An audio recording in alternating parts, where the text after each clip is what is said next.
الحمد لله الذي أرسل رسوله بالهدى وأسوة الحسنة لمن كان يرجو الله واليوم الآخر صلوات الله وسلام على هذا النبي الكريم وعلى آله وصحبه أجمعين. ففهمناها سليمان وكلا آتينا حكما وعلما وسخرنا مع دولة الجبال يسبحن وطرقنا فاعلين. يا حي يا قيوم يا رب موسى وهارون يا إبراهيم يا محمد صلى الله عليه أجمعين. اللهم ارزقنا فهما وحكمة العقل وارزق برحمتك يا رب الراحمين. اللهم افتح علينا فتوح العارفين ارزقنا فهم النبيين والعلماء العاملين حفظ المرسلين وإمام المتقين برحمتك يا رب الراحمين. Alhamdulillah, syukur kita kepada Allah Subhanahu wa taala kerana kita diberi Allah Subhanahu wa taala berduduk di dalam Raudhatun min Riyadil Jannah, salah satunya taman-taman syurga Allah Subhanahu wa taala, iaitu majlis zikr, itu majlis-majlis yang mengingati Allah Subhanahu wa taala. Sehingga Nabi SAW menyatakan fastaba'u, dan akan berhenti, maksudnya sekarang nisbah kepada taman-taman syurga Allah, kerana majlis-majlis yang mengingati Allah Subhanahu wa taala itu adalah penuh dengan rahmat Allah, kasih sayang daripada Allah Subhanahu wa taala. Alhamdulillah. Jadi pada malam ini kita sambung lagi kita berkaitan dengan zuhud lagi, iaitu pada kata maka pada bawah sekali, iaitu pada bawah, iaitu pada hadis, pada atas kepada kum fid dunya ka'annaka qarib, itu maka tilik olehmu hai murid, yang mana terlebih kasih kepadamu, maka ambil olehmu akan dia taulamu, maka ketika itu perbuatanmu di dalam dunia itu.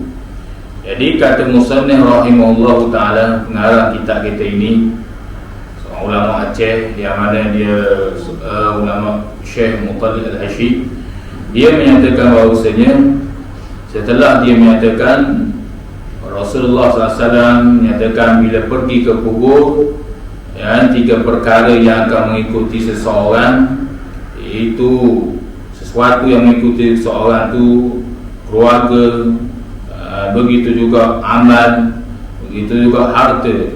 Tetapi yang bersama dengan mereka itu ialah amal soleh yang mereka kerjakan di atas dunia dulu, itu akan bersama.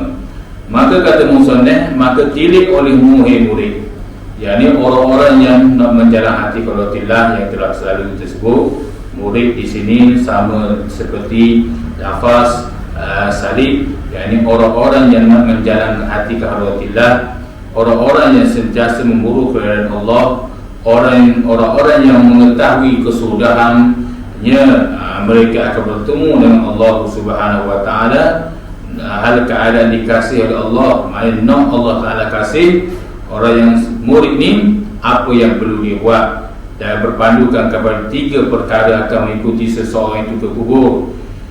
Maka dia menyatakan tilik olehmu. Tilik dengan nazara di sini yang telah disebut adalah lafaz nazara ni dengan makna ta'ammu, dengan makna perhati sungguh-sungguh, fikir sungguh-sungguh, bukan tilik dengan maksud pandang saja, tapi tilik di sini dengan ta'ammu, dengan perhati sungguh-sungguh, kata musannif.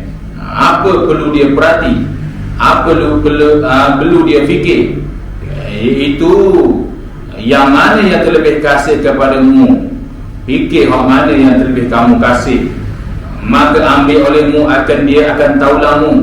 Maknanya fikir bahawasanya yang bakal kamu masuk dalam kubur ni, siapa yang akan menjadi taulan kamu, siapa yang akan menjadi sahabat kamu, seorang diri dalam alam barzakh tu, maka sudah tentulah amal seseorang.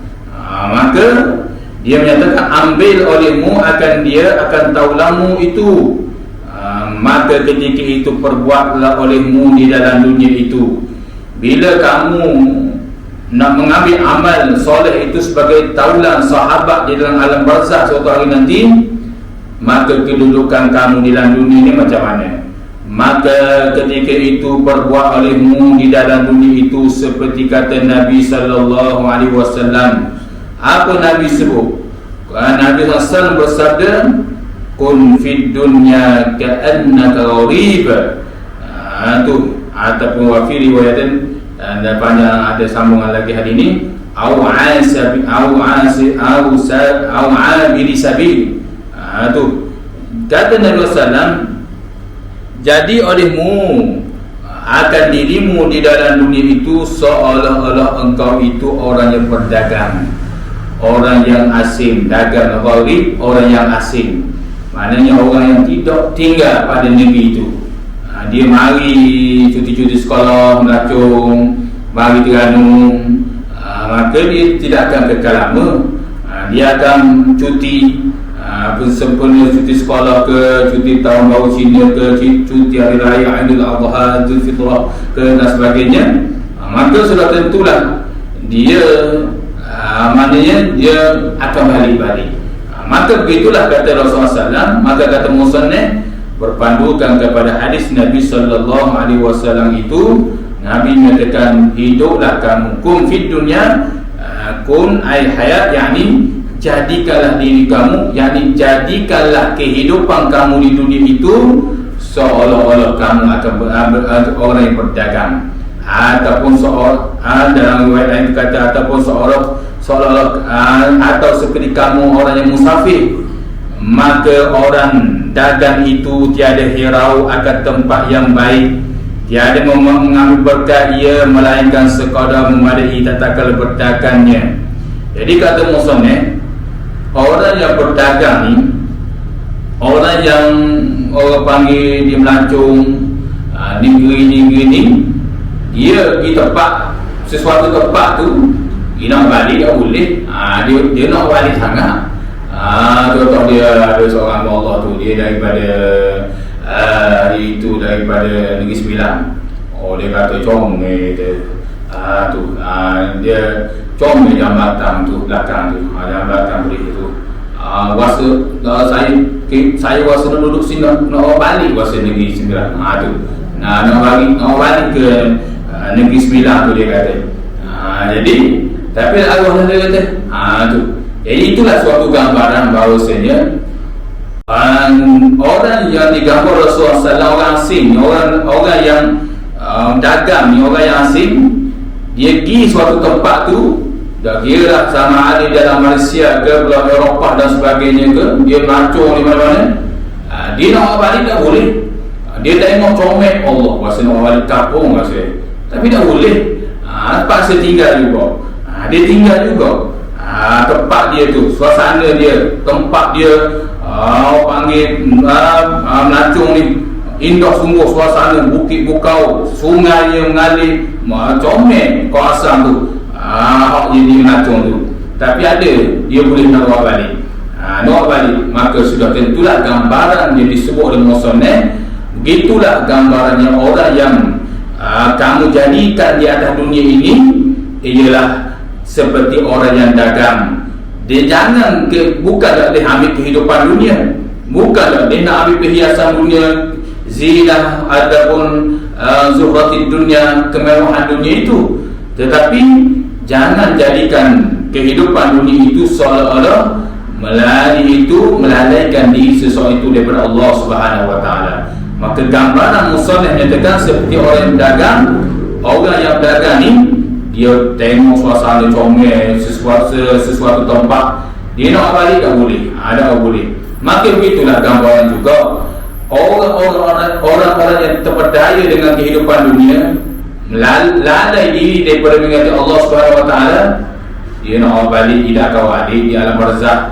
Dia seorang, dia akan balik dengan kain kafan, kain putih dia tu saja. Dia nak balik. Tu yang boleh dibuat balik ialah kehidupan dunia, yang dunia itu dia buat sebagai perniagaan. Tu baru boleh. Dia buat dunia itu sebagai perniagaan, yang telah kita sebut dah sebelum ni berkaitan dengan zuhud tu.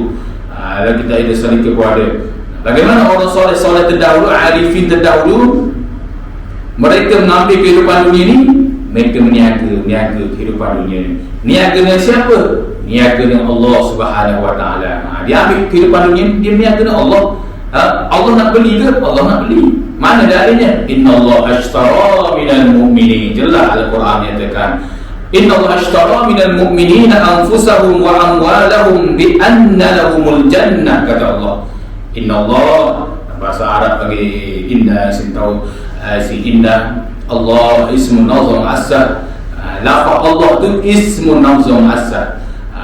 Allah, diri Allah saja tu. Lafaz Allah tu isim zahir, orang panggil isim zahir, dengan makna lafaz lagi digelar lafaz itu lagi ismun nafsu mu'assad, itu nama membesar diri Allah. Bila Allah nak beri sesuatu ke perkara itu sungguh, aku akan buat sungguh, Allah akan guna lafaz Allah. Innallaha ma'as sabirin. Tu antaranya.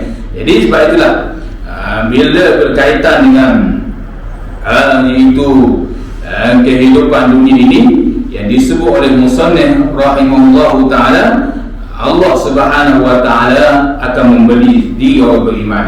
Jadi itulah orang beriman, dia duduk dalam dunia ini, dia sentiasa berniaga dengan Allah Subhanahu Wa Taala. Dia berniaga, Allah membeli. Dia berniaga diri dia untuk Allah. Dia berniaga harta benda dia ni, niaga kepada Allah. Allah membeli. Allah menyatakan Allah dah beli dengan murah-murah. Orang kadang-kadang dia beli barang dengan orang tu dia nak barang murah-murah. Dia beli tu, dia nak beli tu, tapi Allah beli bi anna lahumul jannah. Allah beli dengan syurga tu. Tu. Sebab itulah kalau kita baca Imam Fudail bin Iyad rahimahullahu taala, sallallahu azza tu seorang ulama yang hebat juga, sehingga lahirnya Al-Imam Syekh Sufyan bin Uyainah rahimahullahu taala hebat. Tu dalam beribadah kepada Allah Subhanahu Wa Taala, dia Fudail bin Iyad ni dia salah satu suka menangis. Dia mengenang-kenang kerana itu tentang nikmat Allah beri pada dia ni, dan dia sentiasa fikir itu kerana begitu mahalnya Allah membeli. Itulah bila baca ayat Inna Allah ashtara minal mu'minin, tu bila baca ayat tu ngalir air mata dia. Siapa? Antaranya ulama ialah itu Al-Imam Fudail bin Iyad rahimahullahu taala. Fudail bin Iyad hebat.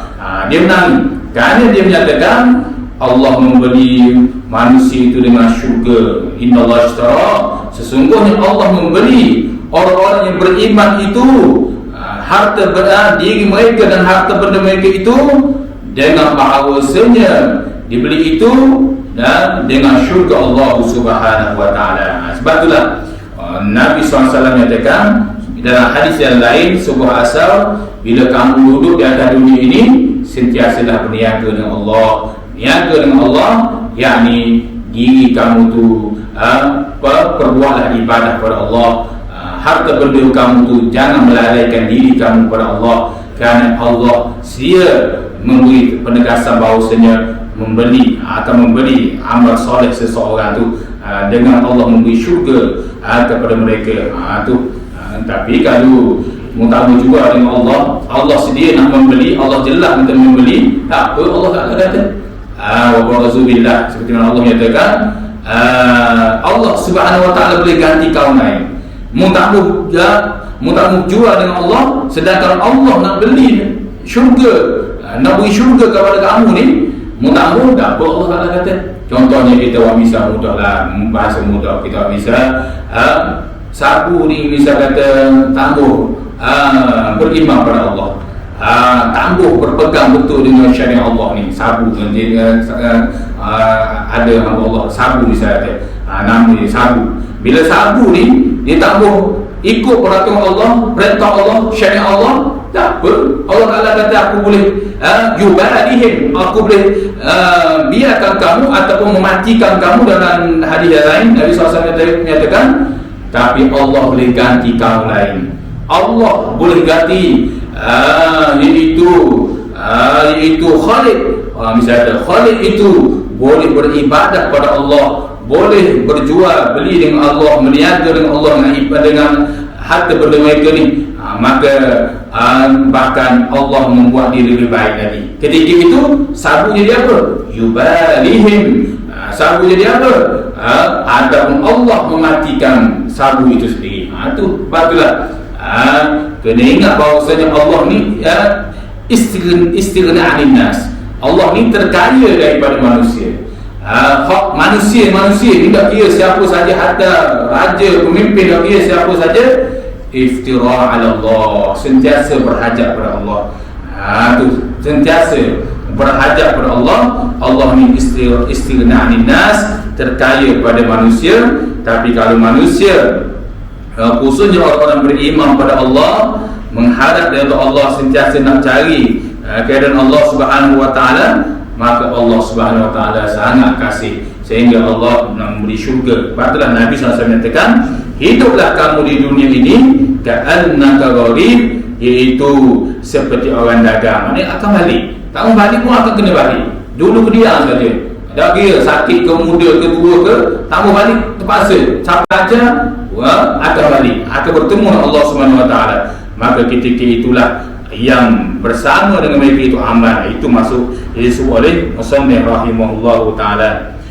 Dan maka orang yang dagang ini, dia musannif misal lagi buat pencerahan lagi, maka adalah orang yang dagang itu tiada hirau. Ia tiada hirau ia akan tempat yang baik, dan tiada mengambil berkat ia melainkan sekadar memadai. Jadi orang berdagang dan orang asing ni, dia pergi musafir ke mana ke, dia dah bawa banyak sealmari baju, dia dah bawa, dia bawa 2-3 gelas gitu. Sebab dia nak tupu pada musafir dia ni. Maka begitulah gambarannya orang yang disebut Rasulullah SAW, orang yang duduk di atas dunia ni, dia tidak akan itu melupai Allah Subhanahu wa taala, kerana dia tahu dia akan kembali kepada Allah Subhanahu wa taala. Itu kehidupan dunia, ambillah dia masalah.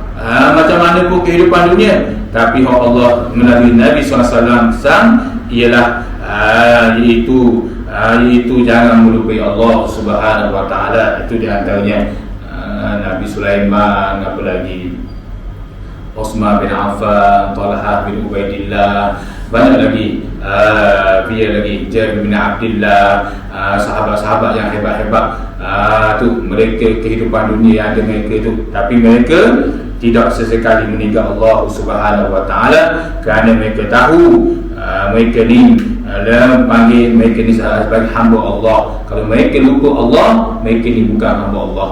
Sehingga ada di kalangan para ulama seperti mana Imam Al-Ata'iyyah fi Zuhdi, dia menyatakan siapa manusia yang tidak siapa yang melupai Allah Subhanahu wa taala, maka dia seperti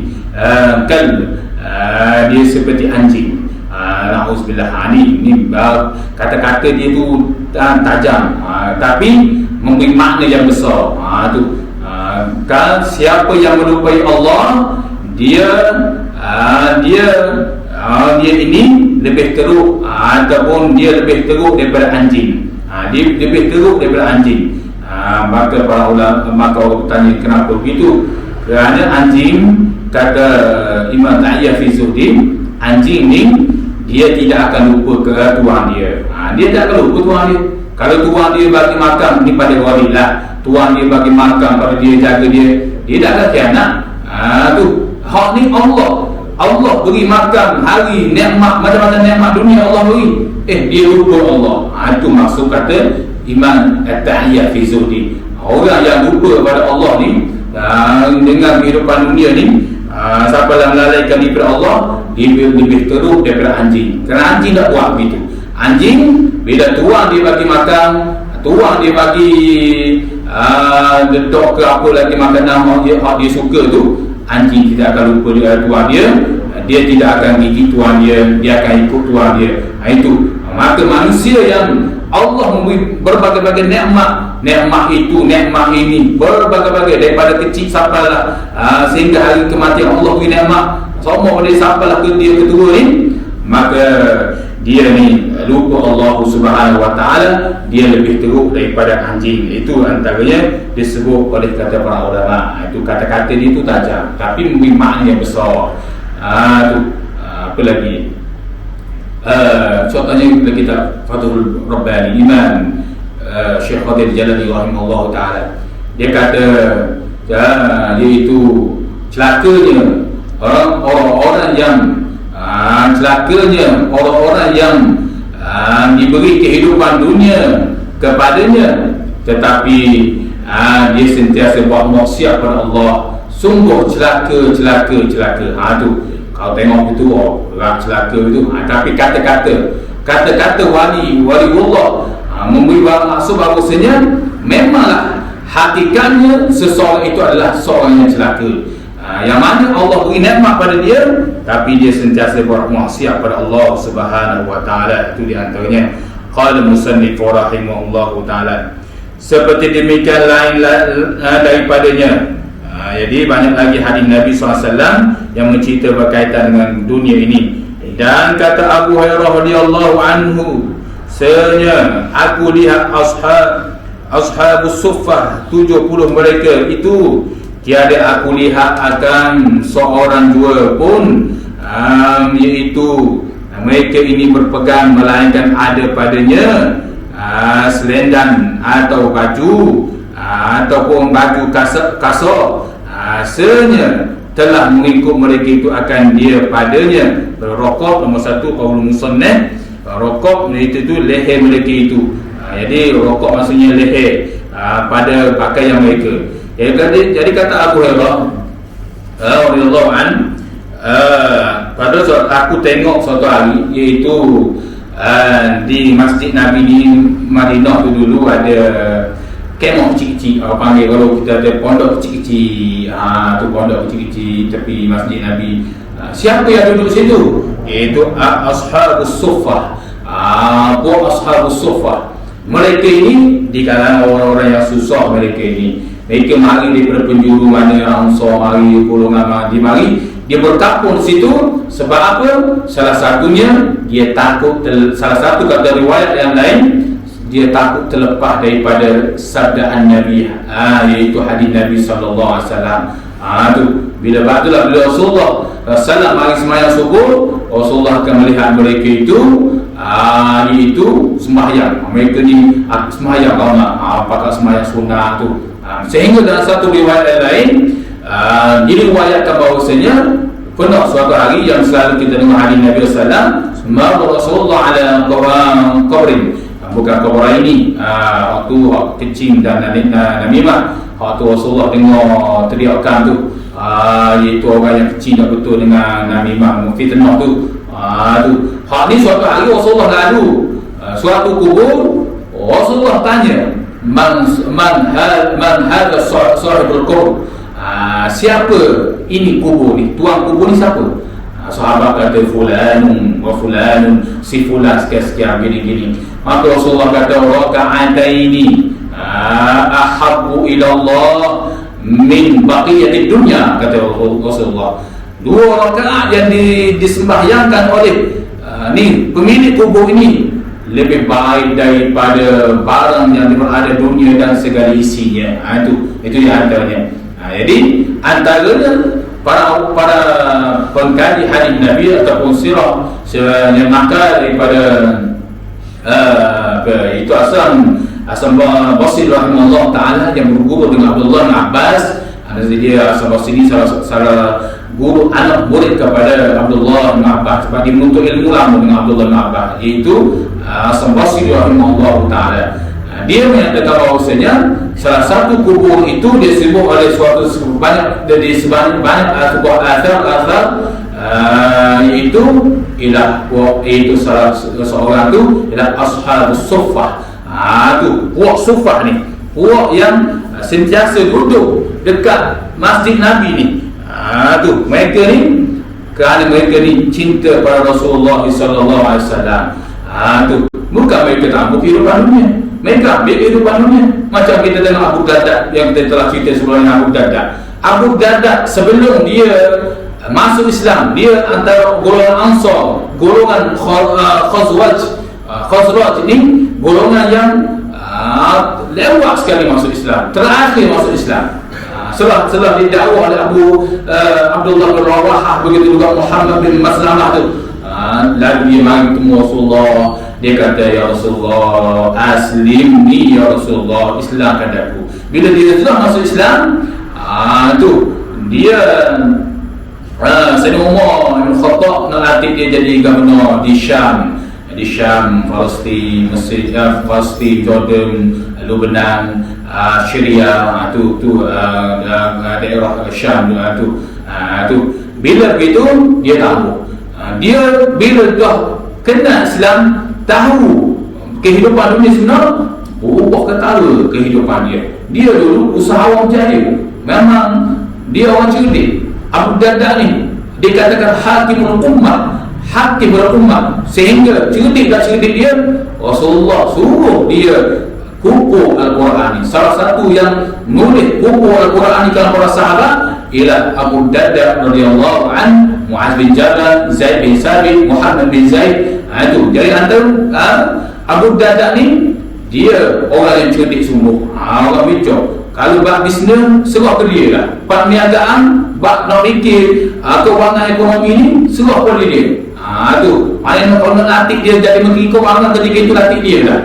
Kan dia orang bijak ni Abu Darda. Sebelum dia sebelum Islam ni, tapi bila masuk Islam, sahabat Sayyidina Umar bila diziarah dia, nangis Sayyidina Umar nangis.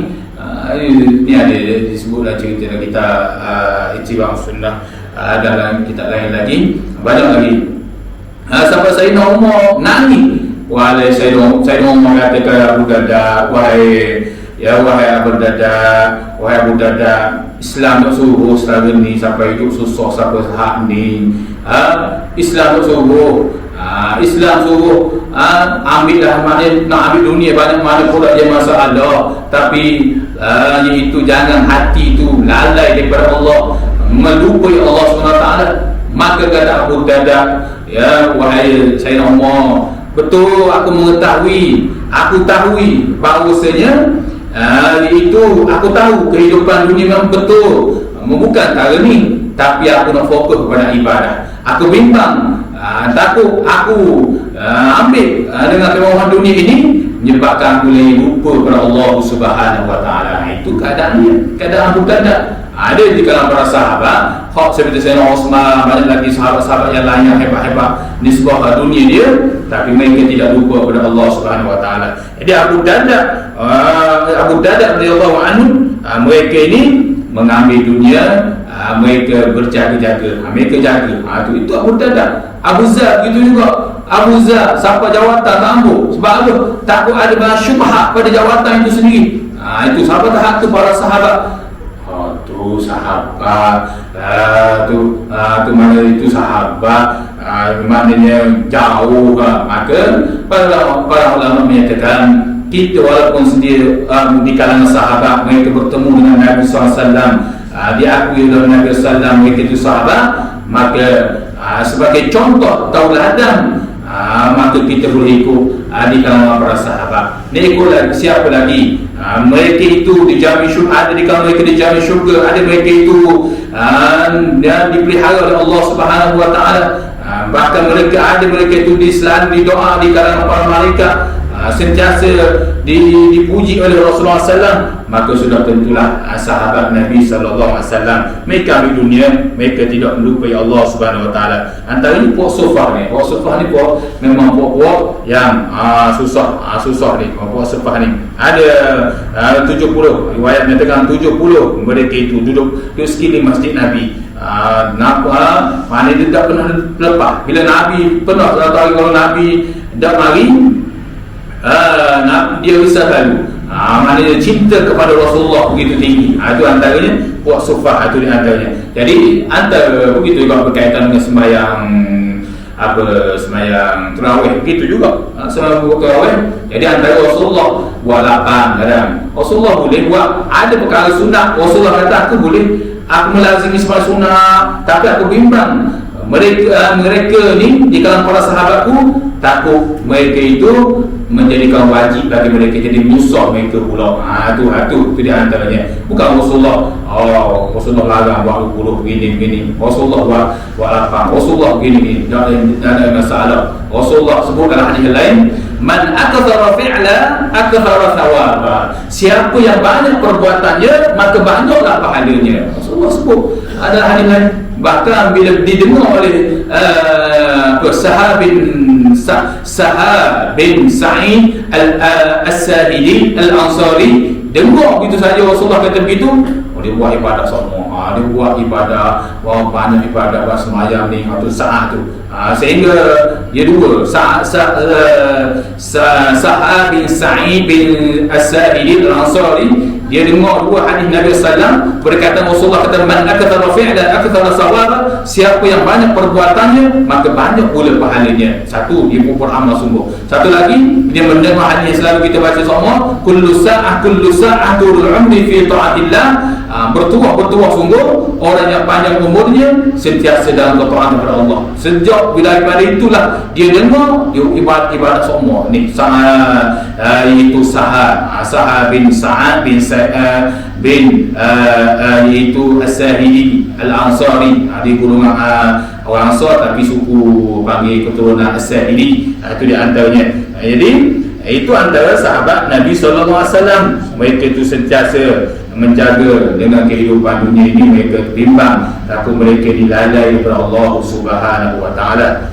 Qala al-musannif rahimahullahu taala wa nafa'ana bi'ulumihi wa 'ilmina fid darain ya rabbal alamin. Jadi puak sufa ni dia ada selendang baju kasar, baju kakak jenis kasar gitu. Mereka tu duduk sekitar Nabi. Apa kat leher mereka ni? Setengah daripada sampai kainnya, hingga betis setengah daripadanya, hingga hampir itu kata kaki. Itu maknanya yang ni buku lagi. Siapa kadang-kadang kain tu kadang-kadang tak berapa cukup ni antara puak sofa ni, maka tiada hirau mereka itu akan dia. Mereka nak kisah perkara tu. Kerana apa? Mereka nak tumpu kepada ibadah kepada Allah Subhanahu wa taala. Itu ni antara sahabat-sahabat yang hebat-hebat. Mereka ni jaga sebab bimbang terpedaya dengan kehidupan dunia, khususnya nikmat-nikmat dunia ni. Tak arti kehidupan dunia bentuk harta ilmu ke banyak lagi benda-benda yang lain.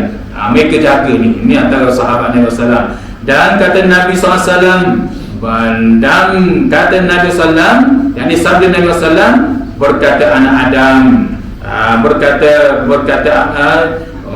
anak Adam, hartaku tiadalah bagiku, hei anak Adam, daripada harta melainkan barang yang telah engkau makan dan engkau pakai, dan maka hancurlah akan dia, atau yang telah engkau beri sedekah, maka itulah yang kekal bagimu di akhirat. Jadi Nabi SAW berkata anak Adam, hei anak Adam, kata Rasulullah SAW bersabda, anak Adam berkata hartaku, iaitu anak Adam kata hartaku ni, maka tiadalah bagimu hartaku, menurut carilah hartaku ni. Hei anak Adam, kata Rasulullah, hei anak Adam, daripada harta melainkan yang telah engkau makan dan engkau pakai. Hak tu hak barangmu. Hak mulut pakai, hak mulut makan telang tu, hak sebenar. Makanan barang hak mu sebenar tu.